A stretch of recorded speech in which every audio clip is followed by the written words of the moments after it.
English medium నేనే పెట్టాను, నేనే కనిపెట్టాను, నేనే సాధించాను, నేనే తెచ్చాను అని అంటా ఉన్న ఇదే వ్యక్తి ఇదే మాట తుగ్లక్ చర్యల్ని 16వ తారీఖున అధ్యక్ష ఇదే ఈనాడు మీ పాంఫ్లెట్ పేపర్ అయ్యా, చదువుకోండి అయ్యా, మీరిచ్చిన పేపరే అయ్యా, మీరిచ్చిన పేపరే, మీ పాంఫ్లెట్ పేపర్లో మీ స్టేట్మెంట్లే చదువుతున్నాను స్వామి, నేను వేరే స్టేట్మెంట్ చదవడం లేదు నాన్న.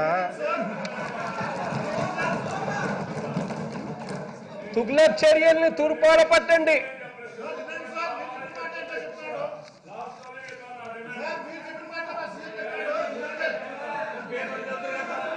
అగ్రిగోల్డ్ పై మళ్ళీ అధ్యక్ష 16వ తారీఖు అధ్యక్ష చంద్రబాబు నాయుడు గారి స్టేట్మెంట్, 9వ తారీఖు చంద్రబాబు నాయుడు గారి స్టేట్మెంట్ 9/11/2019 అధ్యక్ష. ఇది 16/11/2019 ఇంతకు ముందు నేను చెప్పా. 9/11/2019 చంద్రబాబు నాయుడు గారు అంటే మన జీవో ఇచ్చిన తర్వాత, జీవో 5వ తారీఖు ఇచ్చాం కదా అధ్యక్ష.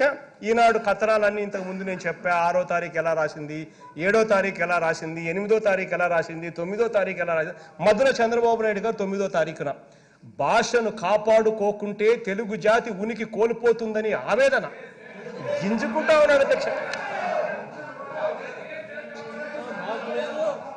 అధ్యక్ష ఇక 16వ తారీఖున చంద్రబాబు నాయుడు గారు ఏమన్నారని నేను చెప్పాను కదా అధ్యక్ష. తుగ్లక్ చర్యలను తూర్పార పట్టండి, ఆంగ్ల మాధ్యమం మీడియాపై ఆంక్షలను పార్లమెంట్లోని ప్రస్తావించాలి అని చెప్పాడు కదా అధ్యక్ష. తర్వాత ఆయన కొడుకు అధ్యక్ష తెలుగు మాధ్యమం తప్పనిసరి లోకేష్ ఈనాడు, అది కూడా ఈనాడే అధ్యక్ష. ఇది ఆయన సుపుత్ర మాలోకం అధ్యక్ష.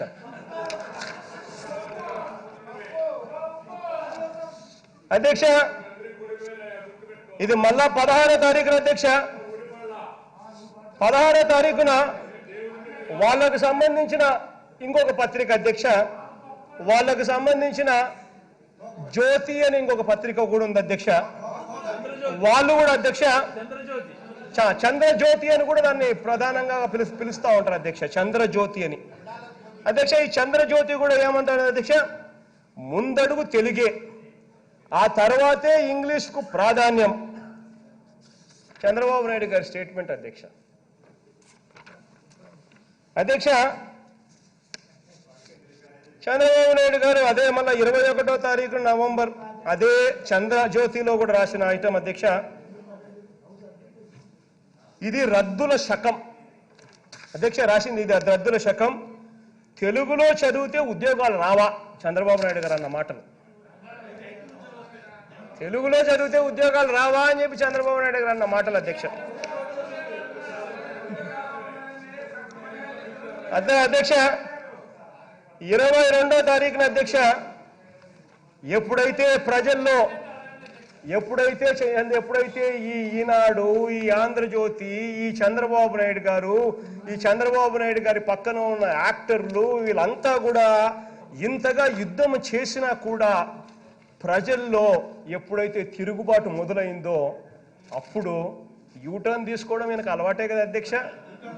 కాబట్టి యూటర్న్ స్టార్ట్ 22వ తారీఖు అధ్యక్ష, యూటర్న్ స్టార్ట్ అయింది. 6వ తారీఖున మేము జీవో ఇచ్చాం, 22వ తారీఖున ప్రజల్లో ఉద్యమం తీవ్రమైంది. చంద్రబాబు నాయుడు గారికి వెన్నెముకలో భయం మొదలైంది అధ్యక్ష. వెంటనే 22వ తారీఖున యూటర్న్ అధ్యక్ష. అంతవరకు ఏమన్నాడు అధ్యక్ష, తుగ్లక్ పరిపాలన. అంతవరకు ఏమన్నాడు అధ్యక్ష,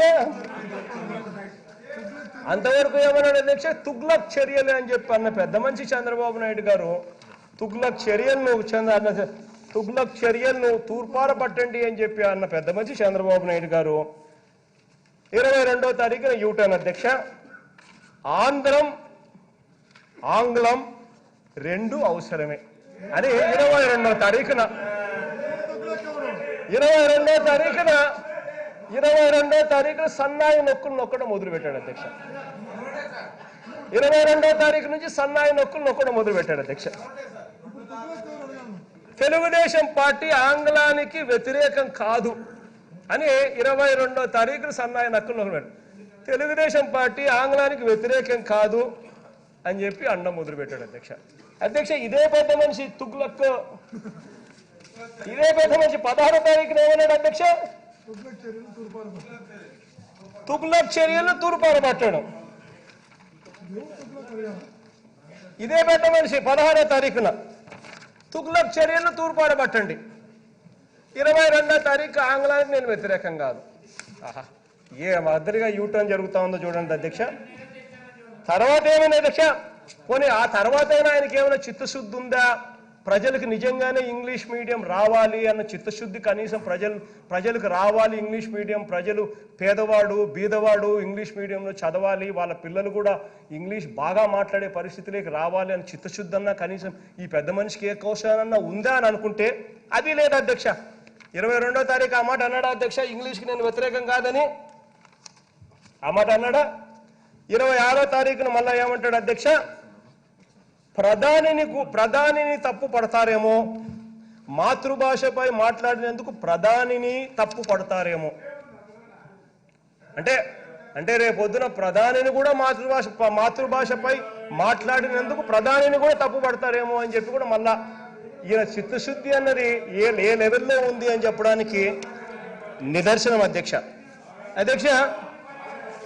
అధ్యక్ష వీళ్ళ చిత్తశుద్ధి నిజంగా ఏ స్థానంలో ఉంది అని అంటే, సురేష్ జియో 93% అది ఇచ్చే అధ్యక్ష. వీళ్ళ చిత్తశుద్ధి నిజంగా ఏ స్థాయిలో ఉంది అని అంటే అధ్యక్ష, వీళ్ళకి 5 సంవత్సరాలు పరిపాలన చేసేదానికి అవకాశం ఉన్నది అధ్యక్ష. 2014 నుంచి 2019 నిజంగా అధ్యక్ష వీళ్ళు నిజంగానే ప్రతి పేదవాడికి చదివే స్కూల్ ఏది అధ్యక్ష? పేదవాళ్ళు పోయే స్కూల్ అధ్యక్ష గవర్నమెంట్ బళ్ళు. నిజంగా ఈరోజు పేదవాడు ఎవడైనా కూడా ఎస్సీలు కానీ ఎస్టీలు కానీ బీసీలు కానీ మైనారిటీలు కానీ ఇటువంటి అగ్రకులాల్లో ఉన్న పేదవాళ్ళైనా కూడా ఎవరైనా కూడా డబ్బులు లేని వాళ్ళు ఎవరైనా కూడా పోయే స్కూల్ ఏ స్కూల్ అధ్యక్ష? Government school. ఈ గవర్నమెంట్ స్కూళ్ళల్లో నిజంగానే ఈ పెద్ద మనిషి చంద్రబాబు నాయుడు గారు ఇంగ్లీష్ మీడియం తీసుకొచ్చి నిజంగానే నేను చెప్తా ఉన్నాను, నేను ఇంగ్లీష్ మీడియం వ్యతిరేకం కాదు, నాకు ఇంగ్లీష్ మీడియం నేనే తీసుకొచ్చినాను, నేనే కనిపెట్టాను, నేనే సాధించాను, నేనే చేశాను అని చెప్పుకుంటా ఉన్న ఇదే పెద్ద మనిషి డబుల్ స్టాండర్డ్స్ ఎలా ఉన్నాయని చెప్పడానికి నిదర్శనం అధ్యక్ష. 2014 నుంచి 2019 ఆయన పరిపాలన చేసిన తీరు అధ్యక్ష. అధ్యక్షురాల 44,000 మంది 44,000 గవర్నమెంట్ స్కూళ్ళల్లో ఉంటే ఆ గవర్నమెంట్ స్కూళ్ళల్లో 66% గవర్నమెంట్ స్కూళ్ళు తెలుగు మీడియం మాత్రమే బోధిస్తూ ఉన్నాయి అధ్యక్ష.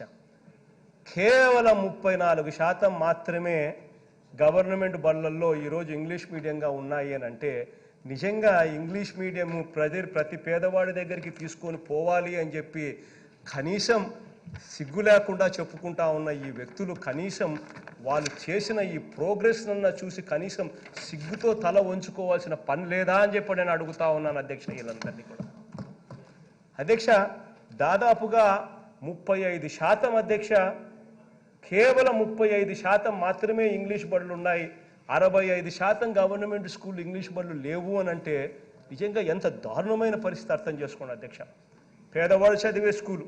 అదే ప్రైవేట్ స్కూల్లో ఒకసారి గమనిస్తే అధ్యక్ష, ప్రైవేట్ స్కూళ్ళల్లో దాదాపుగా 95% స్కూళ్ళు ప్రైవేట్ రంగంలో ఉన్న ప్రతి 95% స్కూళ్ళు అన్నీ కూడా ఈరోజు ఇంగ్లీష్ మీడియం మాత్రమే చెప్తా ఉన్నాయి అని అంటే నిజంగా పరిస్థితి ఎలా ఉందని ఒక్కసారి గమనించమని అడుగుతా ఉన్నా అధ్యక్ష.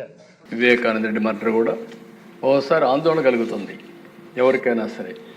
ఒక మర్డర్ జరిగిన తర్వాత, ఒక సెన్సేషనల్ మర్డర్ జరిగిన తర్వాత 6 మంది సాక్షులు ఆ కేసులో ఇన్వాల్వ్ అయిన వాళ్ళు ఎలిమినేట్ అయిపోవడం అనేది, చనిపోవడం అనేది అదొక ఆవేదన, ఆలోచన కలుగుతుంది. ఎప్పుడైనా పోలీస్ డిపార్ట్మెంట్ గుర్తుపెట్టుకోవాల్సింది, ఒక సెన్సేషనల్ కేసు వచ్చినప్పుడు దాని తర్వాత పరిణామాలన్నిటి కూడా క్షుణ్ణంగా ఎగ్జామిన్ చేసి ఎప్పటికప్పుడు యాక్షన్ తీసుకోవాల్సిన అవసరం ఉంది. మీరందరూ కూడా, ఎందుకంటే ఈ హౌస్లో కూడా అందరూ ఎమ్మెల్యేలు ఉన్నారు, నేను అందుకే మొన్న ఒక మాట చెప్పాను, నేనే ముఖ్యమంత్రి. నేను ముఖ్యమంత్రిగా ఉండి 2019లో వివేకానంద రెడ్డి మర్డర్ జరిగింది. తెల్లవారితో వాట్సాప్ మెసేజ్ వచ్చింది. మెసేజ్ ఏమని, వివేకానంద రెడ్డి గుండెపోటుతో చనిపోయాడు. Election season. నేను కూడా గుండెపోటు అనుకున్నాను. జనరల్గా నాకు ఎప్పుడు ఏ ఆలోచన వచ్చినా ఏ మెసేజ్ వచ్చినా మళ్ళీ నేను స్టడీ చేస్తూ ఉంటాను. అలాంటిది నేను కూడా ఎలక్షన్లో ఉండి క్యారీ అయ్యాను.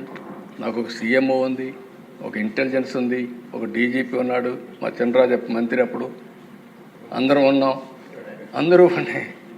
అందరం ఉండి అర్థం కాలేదు, నిజం అనుకున్నాం, నమ్మాం. అంటే నేరస్తులు ఏ విధంగా ట్రాప్లో పెడతారనేదానికి ఇది ఒక ఉదాహరణ దిశ. అంతవరకే చెప్తున్నాను నేను ఈరోజు. అది అయిన తర్వాత మధ్యాహ్నాలకి బిల్డప్ అయింది. సునీత గారు అడిగారు దీన్ని పోస్ట్ మార్టం చేయాలని. సునీత గారు కానీ పోస్ట్ మార్టం అడగకుండా ఉండుంటే క్రిమేషన్ అయిపోయేది. అంటే నేను ఎందుకు ఇవన్నీ చెప్తున్నానంటే, నేరాలు ఘోరాలు చేసే వ్యక్తుల పట్ల ఏ స్థాయి అయిన వాళ్ళైనా సరే మనం అప్రమత్తంగా ఉండకపోతే మాత్రం మనం న్యాయం చేసినట్టు కాదు, మనం కూడా ఇబ్బందులు పడే పరిస్థితి వస్తుంది.